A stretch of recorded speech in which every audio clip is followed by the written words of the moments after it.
nếu mà trong trường hợp mà bà Harris bà thắng cử chứ không phải ông Donald Trump, nhưng mà anh này nói là Donald Trump thắng cử thì Bitcoin đi lên, đúng không ạ? Bây giờ bà Harris bà thắng thì liệu Bitcoin có xong không để anh em mình còn đi bán Bitcoin, đúng không ạ? Anh chị có câu hỏi như vậy không ạ? So Joe, I just get my question. So could you answer the question? Yeah. So if Kamala Harris wins, I would say don't be worried about it.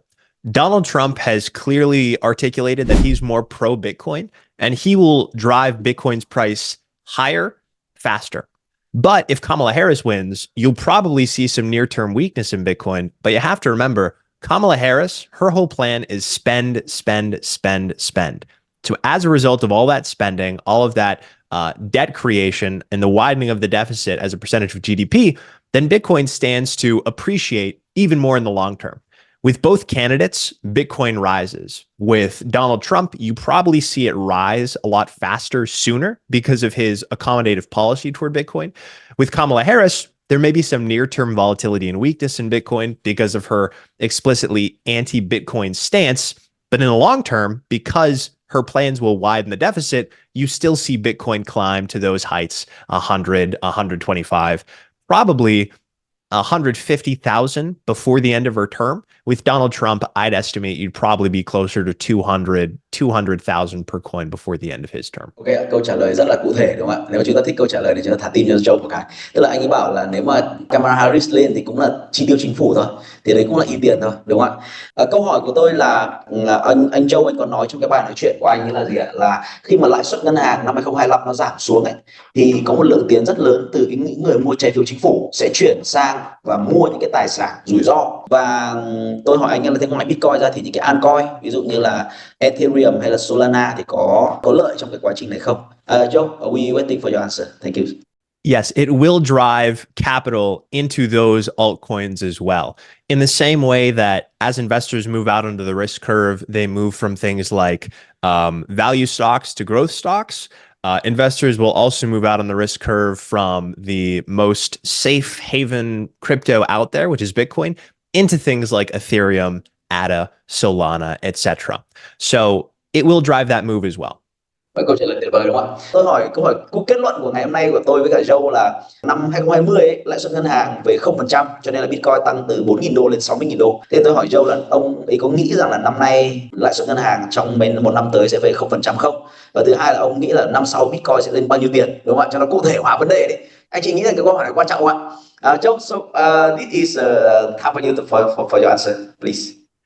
Excellent. So the reason the Fed cut rates to zero was because the world shut down for COVID. Government shut the world down for COVID, and we got all this monetary response as well. So obviously rates came down to zero.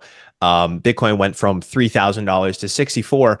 But the other reason behind it was because we had a huge balance sheet expansion. We did quantitative easing, which meant that the Fed was going and buying U.S. treasuries from banks, imbuing them with all of this balance sheet capacity, all this brand new money. We were also giving U.S. citizens checks in the mail that they were then going to use and buy assets with. So we had a big fiscal response that was paired with a monetary response. So unless we have a big recession and QE, this balance sheet expansion resumes, I don't think we're going to see as crazy of a move, more than 10x from 4,000 to 60,000. That's especially harder as Bitcoin becomes a much larger asset. Now it's 1.4, 1.2, $1.3 trillion in size. So I think that rates over the next year will come down to probably 2.5% this time next year, 2.5% to 3%. And I don't think it's going to be paired with a big monetary response, a big fiscal spending response, a big QE response. But that's if we can avoid recession. If we don't avoid recession, we know that the Fed is very quick to respond. So in the event that we do get a recession and the Fed resumes QE and balance sheet expansion and it cuts rates down to zero, which is what it does when there's a recession, because there's really you have very little room and it wants to do as much easing as possible. So if we avoid recession, then I think over the next year, rates come down to 2.5%. You probably see Bitcoin over 100,000 before the end of the year 2025. I think that's a pretty safe bet.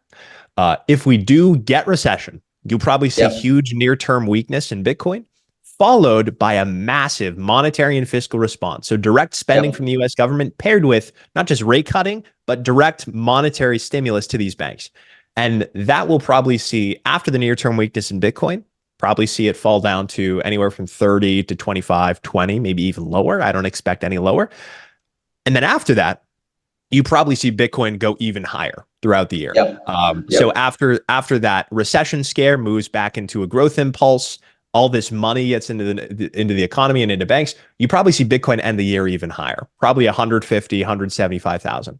So no recession. I think end of 2025, it's safe to say Bitcoin ends up above 100K. If we end up getting a recession and then we get that huge response from the Federal Reserve and the US Treasury, you probably see Bitcoin move even higher, closer to 150, potentially even above that. Okay, got you. Give me a moment, I just step for them quickly. Tức là ba cái bảo rằng là bây giờ in tiền thì là in tiền rồi. Tóm lại là năm sau kiểu gì in tiền rồi. Bây giờ một là nếu mà không có khủng hoảng kinh tế thì người ta vẫn sẽ giảm lãi suất đến về 2%, và Bitcoin sẽ đẩy lên vào khoảng hơn 100.000 đô là trường hợp là gọi là thận trọng trong năm 2025. Còn nếu như là trường khủng hoảng kinh tế thì Bitcoin sẽ về khoảng 30 đến 40 đến 50.000 đô. Nhưng mà sau đó sẽ là bơm tiền, sẽ là in tiền, sẽ là giảm lãi suất về 0% và sẽ đẩy giá Bitcoin lên 175.000 đô trong năm tới. Thì đấy là cái câu trả lời của Châu, đúng không ạ?